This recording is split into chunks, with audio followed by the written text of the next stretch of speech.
Hello everyone. In this episode, we will talk about inflation and the interest rate. So what is inflation? Inflation is, for example, like if you in this year, in the current year, like 2026, you can use $100 to buy 10 bread. But in 2027, you may need to like in order to buy 10 bread, you need to pay for like $102. So the inflation rate is $2. And interest rate is the rate that will given or being charged by the bank when you save money. It is the bank give you interest, and if you like you need to get a bank loan, then it is being charged on the bank loan. So it is quite spooky to say like why inflation and interest rate can combine together to become one of the topic. So what is the real relationship between inflation and the interest rate? So we will elaborate their relationship in this episode. So first, there are two kind of interest rates. So the real interest rate and the nominal interest rate. So you deposit your saving in bank account that pays 8% interest annually. Now, next year, you can withdraw your saving and have the accumulated interest.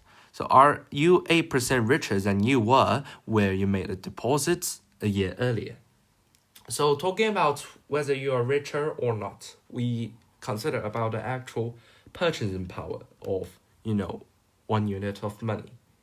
So is it really the case? But the answer depends on what richer means. Certainly you have 8% more dollar than you have before. So if you just consider in how much dollars perspective, you are truly being richer.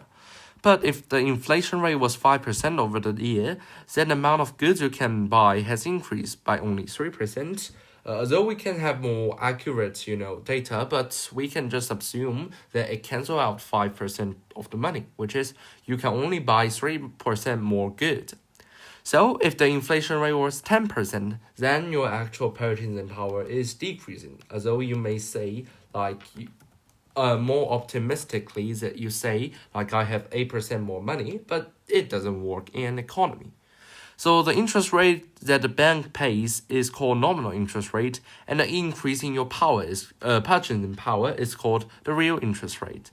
So if I denote the nominal interest rate paid by the bank, R denotes the real interest rate, which is the actual increase in purchasing power that you get, and pi describe the rate of inflation, then R equals to I minus by pi.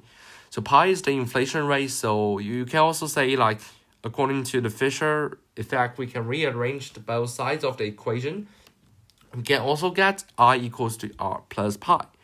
So I is the nominal interest rate, I is the real interest rate. So your real interest rate plus like the actual inflation rate equals to the equals to the nominal interest rate. So the equation is called the Fisher equation. So once we separate nominal rate into two parts, we can use the equation to develop a series that explain the nominal interest rate. So we previously discussed about the real interest rate adjust to equilibrate saving and investment. The quantity theory of money shows that the rate of money growth determines the rate of inflation.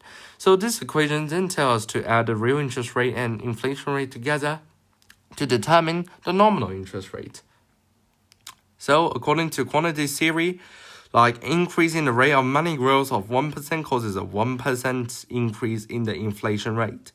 So according to Fisher equation, 1% increase in the rate of inflation in turn causes a 1% increase in nominal rate. The nominal interest rate during its conduction actually have a base or like a standard to adjust. So it is according to the increase in the rate of inflation or something.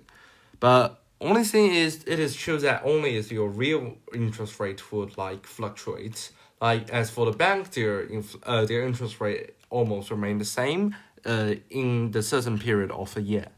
So the 1-for-1 relationship between the inflation rate and the nominal interest rate is called the Fisher effect. because increasing rate of money growth 1% cause increased rate of inflation, and the rate of inflation caused the 1% nominal interest rate increase.